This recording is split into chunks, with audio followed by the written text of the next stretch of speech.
बच्चों, आज हम पढ़ेंगे कक्षा 7 सामाजिक अध्ययन के अंतर्गत हमारा पर्यावरण विषय का पहला पाठ पर्यावरण।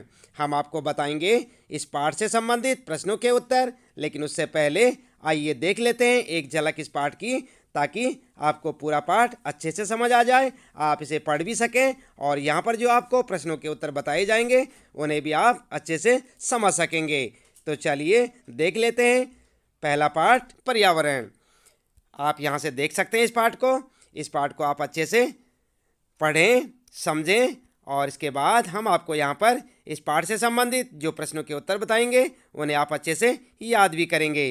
तो आप ध्यान दें बच्चों, पर्यावरण क्या होता है आप जानते होंगे, आपने पिछली कक्षाओं में भी इसके बारे में पढ़ा होगा। पर्यावरण का मतलब होता है एक ऐसा आवरण जो हमें चारों ओर से ढके रहता है, उसे कहते हैं पर्यावरण। और पर्यावरण जो है कई प्रकार के पर्यावरण होते हैं, जैसे कि आप देख सकते हैं यहाँ पर पर्यावरण जो है प्राकृतिक पर्यावरण और इसके बाद मानवीकृत पर्यावरण होता है। तो इस प्रकार से आप जो है पूरी जानकारी लें इस पाठ को पढ़कर, और इसके बाद हम आपको बताएंगे इस पाठ के अंत में जो प्रश्न दिए हुए हैं तो उनके उत्तर हम आपको बताने वाले हैं। आप देख सकते हैं यहाँ पर ये है इसके अभ्यास प्रश्न, और देख सकते हैं कि निम्न प्रश्नों के उत्तर दीजिए। परितंत्र क्या है? प्राकृतिक पर्यावरण से आप क्या समझते हैं? पर्यावरण के प्रमुख घटक कौन कौन से हैं? मानव निर्मित पर्यावरण के 4 उदाहरण दीजिए। तो ये सारे जो यहाँ पर प्रश्न हैं बच्चों, इन सारे प्रश्नों के उत्तर हम आपको यहाँ पर बताने वाले हैं। आप जो है अपनी पेन और कॉपी लेकर बैठ जाएं और जो हम यहाँ पर आपको उत्तर बताएंगे उन्हें आप लिखते जाएं। तो चलिए शुरू कर लेते हैं। तो ध्यान दें बच्चों, कक्षा 7 हमारा पर्यावरण विषय का पहला पाठ है ये, और यहाँ पर हम जो है आपको अभ्यास प्रश्न उत्तर के माध्यम से पाठ से संबंधित प्रश्नों के उत्तर बता रहे हैं। तो आप देख सकते हैं यहाँ पर सबसे पहले पाठ के अंतर्गत पूछे गए प्रश्न और उनके उत्तर। तो यहाँ पर पहला प्रश्न आपके लिए, आप ध्यान दें, अपने आसपास के स्थल को देखिए और आपके पड़ोस में भूमि का उपयोग किस किस प्रकार हो रहा है उसकी सूची बनाइए। और ये प्रश्न आपको देखने को मिलेगा बच्चों पेज नंबर 3 पर। आप देख सकते हैं पाठ के आंतरिक प्रश्न ये, इसे देखें आप पेज नंबर 3 पर, और इसका उत्तर लिखेंगे आप इस प्रकार से लिखेंगे। उत्तर में लिखेंगे खेती, सड़कें, औद्योगिक क्षेत्र, दुकानें, इंस्टीट्यूट और रेजिडेंटल बिल्डिंग इत्यादि। तो इस प्रकार से आप पहले प्रश्न का उत्तर लिखेंगे। देख रहे हैं ना आप, ये है आपका पहला प्रश्न और उसका उत्तर इस प्रकार से लिख सकते हैं कि इसका उपयोग किस लिए हो रहा है। खेती के लिए हो रहा है, सड़कों के लिए हो रहा है, औद्योगिक क्षेत्र बनाने के लिए, दुकानें, इंस्टीट्यूट और रेजिडेंटल बिल्डिंग इत्यादि के लिए। ठीक है, इसके बाद है दूसरा प्रश्न आपका, और दूसरे प्रश्न में आप देख सकते हैं क्या पूछा है। अपने घर एवं स्कूल में आप जो पानी उपयोग करते हैं वह कहाँ से आता है? हमारे दैनिक जीवन में पानी की विभिन्न उपयोगों की सूची बनाएं। क्या आपने किसी को पानी व्यर्थ करते देखा है? ये प्रश्न मिलेगा बच्चों आपको, ये भी पेज नंबर 3 पर आप देख सकते हैं। अपने पहले पाठ के यहाँ पर पेज नंबर 3 पर देखें। और उत्तर में क्या लिखेंगे आप? उत्तर लिखेंगे हम जो पानी अपने घर एवं स्कूल में उपयोग करते हैं वह दिल्ली जल बोर्ड से आता है। पानी के उपयोग की सूची इस प्रकार से आप बना सकते हैं। तो ध्यान रखें बच्चों, यहाँ पर सारे के सारे बच्चे दिल्ली जल बोर्ड ना लिखें। आप जो है जिस भी राज्य में हैं उस राज्य का जल बोर्ड होगा। जैसे राजस्थान के हैं तो राजस्थान जल बोर्ड लिख सकते हैं, उत्तराखंड है तो उत्तराखंड जल बोर्ड लिख सकते हैं, और आप जो है बिहार के रहने वाले हैं तो आप जो है बिहार जल बोर्ड लिखेंगे। इसी प्रकार से यहाँ पर जो है ध्यान दें आप, खास तौर पर यहाँ पर दिल्ली की जगह अपने अपने राज्य का नाम लिखें, अपने राज्य का नाम लिखें यहाँ पर, और उसके बाद लिखें उसके आगे जल बोर्ड से आता है। पानी का उपयोग की सूची आप बनाएंगे तो कैसे बनाएंगे, यहाँ पर देख सकते हैं आप पॉइंटों के माध्यम से। नंबर 1 यहाँ पर जो है पीने के लिए, धुलाई के लिए, सफाई के लिए, भोजन तैयार करने के लिए, नहाने के लिए। ठीक है, उसके बाद दूसरे नंबर पर लिखेंगे आप सीवर में छोड़ने के लिए, और उसके बाद उत्तर में लिखेंगे आप हाँ मैंने ऐसे बहुत से लोगों को देखा है जो कि विभिन्न प्रकार से जल को बर्बाद करते हैं। वे जब तक अपने दांतों में ब्रश करते हैं तब तक नल को खुला रखते हैं। मैंने बहुत सी पानी की टंकी भर जाने के बाद पानी छतों से बहता देखा है। प्रत्येक दिन मैंने देखा है कि बहुत से लोग अपनी कार धोते हैं और सड़क को भी, जो उनके घर के सामने की होती है। सड़क के किनारे लगे नल से पानी बहता रहता है लेकिन कोई बंद नहीं करता है। इस प्रकार से आप पानी का दुरुपयोग के बारे में भी लिख सकते हैं, और जो है ये भी लिख सकते हैं कि कहाँ कहाँ से पानी आता है। जैसे आप देख रहे हैं यहाँ पर प्रश्न में देख सकते हैं, आपके घर स्कूल में जो पानी उपयोग करते हैं कहाँ से आता है, और पानी को जो है इस प्रकार से व्यर्थ करते हुए देखा होगा आपने, उसके बारे में भी आप लिख सकते हैं। तो इस प्रकार से आप अपने दूसरे प्रश्न का उत्तर लिखेंगे। बात करते हैं बच्चों, ये है आपका तीसरा प्रश्न। और ध्यान दें बच्चों, तीसरे प्रश्न में पूछा आपको कि स्कूल जाते समय आसमान को देखें। ध्यान दें कि दिन कैसा है, वर्षा हो रही है, आसमान में बादल है, तेज धूप है या कोहरा इत्यादि। और ये प्रश्न भी आपको पेज नंबर 3 पर देखने को मिल सकता है बच्चों, आप वहाँ पर देखें, देख लेना आप यहाँ पर। ये है आपका तीसरा प्रश्न और इसका उत्तर किस प्रकार लिखेंगे। उत्तर लिखेंगे, दिन बदली वाला है, यह तो बहुत अच्छा, काले बादल छाकर वर्षा के आने की सूचना देते हैं। अब मौसम ठंडा और आरामदायक है क्योंकि तापमान में गिरावट आई है। ठीक है, तो इस प्रकार से आप अपने तीसरे प्रश्न का उत्तर लिख सकते हैं। ये है आपका तीसरा प्रश्न और उसका उत्तर।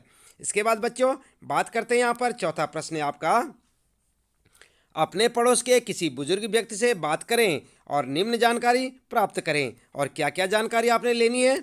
आपने लेनी है जानकारी नंबर 1, जब वे आपकी उम्र के थे तब उनके आसपास कैसे पेड़ थे। और नंबर 2, दूसरा प्रश्न है, उस समय के घर के अंदर खेले जाने वाले खेल कौन कौन से थे और उस समय उनका पसंदीदा फल क्या था।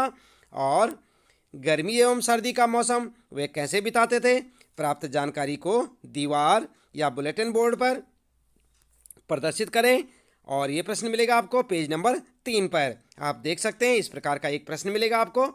जैसे कि यहाँ पर ये चौथा प्रश्न लिखा हमने, ये आपको मिलेगा आपके पेज नंबर 3 पर, आप देखिए अपनी किताब में। और उत्तर में लिखेंगे आप, उत्तर इस प्रकार लिखेंगे, नंबर 1, आम, अमरूद, पपीता, लीची, अनार इत्यादि के पेड़। और नंबर 2 के उत्तर में लिखेंगे लूडो, शतरंज और कैरम बोर्ड, उनको ये खेल पसंद थे। नंबर 3 में लिखेंगे गर्मियों के समय वे केले के पेड़ों की घनी छाया में बैठते थे।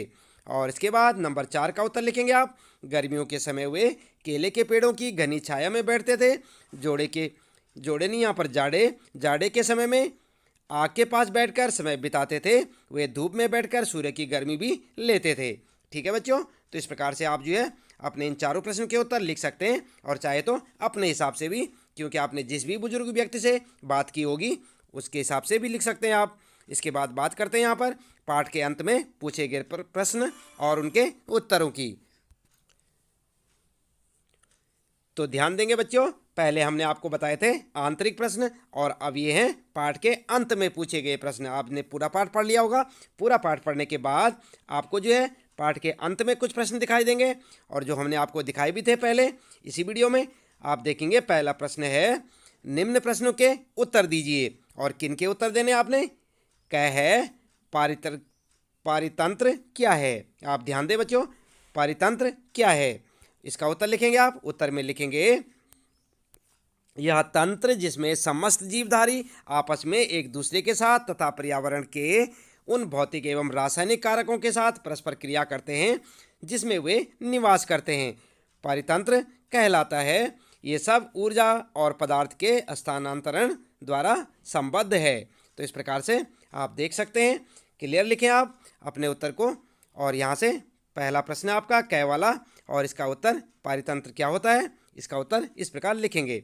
बात करते हैं दूसरा प्रश्न है बच्चों, और प्रश्न में पूछा है कि प्राकृतिक पर्यावरण से आप क्या समझते हैं। तो क्या समझते हैं बच्चों प्राकृतिक पर्यावरण से। उत्तर में लिखेंगे आप, भूमि, जल, वायु, पेड़ पौधे एवं जीव जंतु मिलकर प्राकृतिक पर्यावरण बनाते हैं।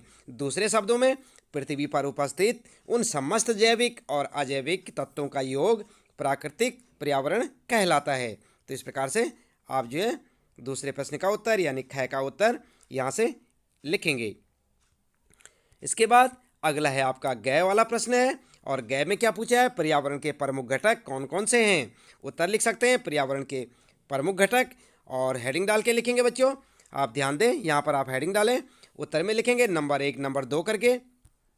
सबसे पहले लिखेंगे नंबर 1 प्राकृतिक घटक, खनिज, भूमि, पेड़ पौधे, पशु पक्षी, जल, वायु आदि। ठीक है, और दूसरे नंबर पर लिखेंगे मानव निर्मित घटक कौन कौन से हैं, यातायात के साधन, संचार के साधन, उद्योग, पार्क आदि, क्योंकि ये सब मानव ने निर्मित किए हैं। इसके बाद अगला प्रश्न है बच्चों, ध्यान दिया आपने, ये था गय प्रश्न और इसका उत्तर। और अगला प्रश्न है बच्चों, गय वाला, मानव निर्मित पर्यावरण के 4 उदाहरण दीजिए। तो आप जो है उदाहरण कैसे देंगे, मानव ने क्या क्या बनाया, उत्तर में लिखेंगे मानव निर्मित पर्यावरण के उदाहरण और हेडिंग डाल के लिखेंगे बच्चों यातायात के साधन, संचार के साधन, उद्योग, पार्क आदि। ठीक है, तो इस प्रकार से आप लिख सकते हैं, इन्हें याद भी करें बच्चों। उसके बाद आपके लिए प्रश्न है चाय वाला, स्थलमंडल क्या है। तो क्या है स्थलमंडल, आपने पाठ में पढ़ा होगा बच्चों। उत्तर लिखेंगे पृथ्वी की ठोस, परपटी या कठोर ऊपरी परत को स्थलमंडल कहते हैं। ध्यान दें आप, काफ़ी इंपॉर्टेंट है। स्थलमंडल क्या है, पृथ्वी की ठोस, परपटी या कठोर ऊपरी परत को स्थलमंडल कहते हैं। यह चट्टानों एवं खनिजों से बना होता है एवं मिट्टी की पतली परत से ढका होता है। यह पहाड़, पठार, मैदान, घाटी आदि जैसी विभिन्न स्थलाकृतियों वाला विषम धरातल होता है। ये स्थलाकृतियाँ महाद्वीपों के अलावा महासागर की सतह पर भी होती हैं या पाई जाती हैं। स्थलमंडल वह क्षेत्र है जो हमें वन, कृषि एवं मानव बस्तियों के लिए भूमि, पशुओं को चरने के लिए घास स्थल प्रदान करता है। यह खनिज संपदा का भी एक स्रोत है। ठीक है, तो थोड़ा उत्तर लंबा है बच्चों, लेकिन आप ध्यानपूर्वक लिखें और इम्पोर्टेंट है यहाँ पर ये प्रश्न, इसको याद भी करें, हो सकता है आपकी परीक्षा में भी आ जाए। स्थलमंडल किसे कहते हैं या स्थलमंडल क्या है, तो आप ध्यान दें। और इसके बाद अगला है बच्चों प्रश्न है आपके लिए 6 वाला, जीवीय पर्यावरण के 2 प्रमुख घटक क्या हैं। तो क्या हैं प्रमुख घटक, आप उत्तर में लिखेंगे जीवीय पर्यावरण के 2 घटक हैं, पेड़ पौधे और नंबर दूसरा पशु पक्षी। ठीक है, और इसके बाद अगला है आपके लिए प्रश्न, जैव मंडल क्या है। और काफ़ी इंपॉर्टेंट है ये बच्चों, ये प्रश्न आपके लिए भी काफ़ी इंपॉर्टेंट है, तो ध्यान दें आप। उत्तर में लिखेंगे पादप एवं जीव जंतु मिलकर सजीव संसार का निर्माण करते हैं जिसे जीव मंडल कहते हैं। यह पृथ्वी का वह संकीर्ण क्षेत्र है जहाँ स्थल, जल एवं वायु मिलकर जीवन को संभव बनाते हैं। तो ध्यान दें बच्चों, जैसे मैंने आपको बताया कि बहुत इंपॉर्टेंट है ये क्वेश्चन आपके लिए, आप जो है इसको याद रखें कि जीव मंडल क्या है और इस प्रकार उत्तर लिखेंगे। आगे बात करते हैं बच्चों, दूसरा प्रश्न है सही, देख रहे ना आप यहाँ पर, उत्तर चिन्हित कीजिए। तो यहाँ पर सही उत्तर में आपने सही का चिन्ह लगाना है। और यहाँ पर देख सकते हैं आप कै वाला है सबसे पहले, इनमें से कौन सा प्राकृतिक पारितंत्र नहीं है। तो यहाँ पर ऑप्शन दिए हुए हैं आपके लिए और सही ऑप्शन को आपने चुनना है, मरुस्थल, ताल या वन। उत्तर में लिखेंगे आप ताल। ठीक है, और इसके बाद अगला प्रश्न है, इनमें से कौन सा मानवीय पर्यावरण का घटक नहीं है। तो यहाँ पर भी 3 है, तीनों में से एक सही होगा आपका। देख सकते हैं आप, स्थल, धर्म और समुदाय। तो यहाँ पर सही कौन सा होगा, उत्तर लिखेंगे, आप ध्यान दें, उत्तर लिखेंगे आप स्थल। और गय वाला प्रश्न है बच्चों, इनमें से कौन सा मानव निर्मित पर्यावरण है। जैसे कि यहाँ पर ऑप्शन देख सकते हैं आप, पर्यावरण, समुद्र, सड़क। तो इनमें सही कौन सा होगा, उत्तर लिखेंगे सड़क। देख रहे हैं ना आप यहाँ पर, ये वाला सही। और इसके बाद अगला है बच्चों, इनमें से कौन सा पर्यावरण के लिए खतरा है। ये 3 ऑप्शन है यहाँ पर, पादप वृद्धि, जनसंख्या वृद्धि और फसल वृद्धि। तो यहाँ पर उत्तर लिखेंगे आप जनसंख्या वृद्धि। यही तो खतरा है ना, जनसंख्या ज़्यादा बढ़ेगी तो खाने पीने की चीज़ों की कमी पड़ जाएगी, जो साधन है हमारे पास और सुख सुविधाएं जो है सभी चीज़ों की कमी पड़ जाएगी। तो समस्या कहाँ पे होगी, जनसंख्या वृद्धि पे।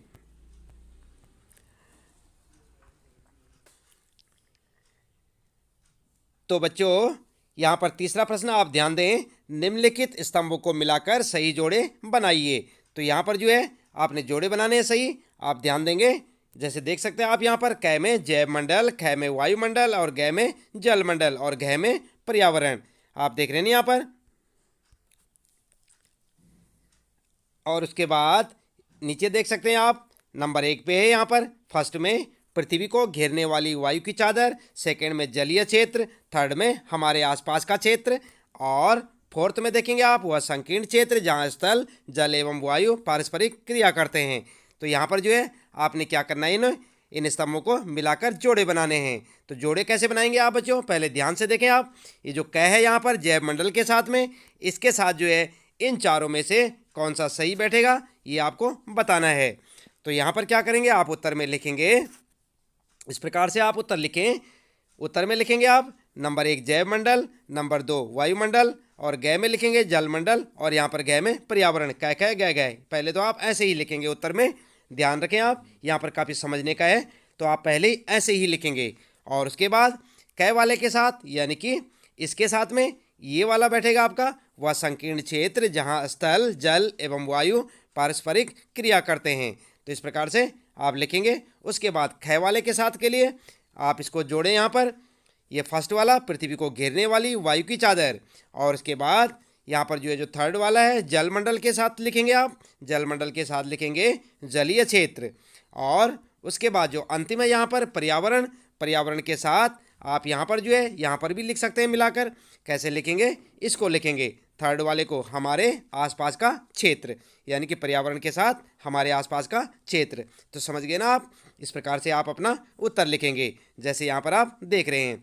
पहले वाले के साथ आप ध्यान दें ये वाला, दूसरे वाले के साथ यहाँ पर ये वाला, और तीसरे वाले के साथ जलमंडल के साथ जलीय क्षेत्र, और उसके बाद यहाँ पर जो है चौथे वाले पर्यावरण के साथ ये वाला लगाएंगे आप, और इस प्रकार से आपका उत्तर हो जाएगा। चाहे तो आप ऐसे भी लिख सकते हैं जैसे यहाँ पर लिखा हुआ है। क्रम आप यही रखेंगे इसका, कै ख ग घ, और यहाँ पर जो है इसमें इसका क्रम ऐसे ही रखेंगे आप, चौथा, पहला, दूसरा और तीसरा।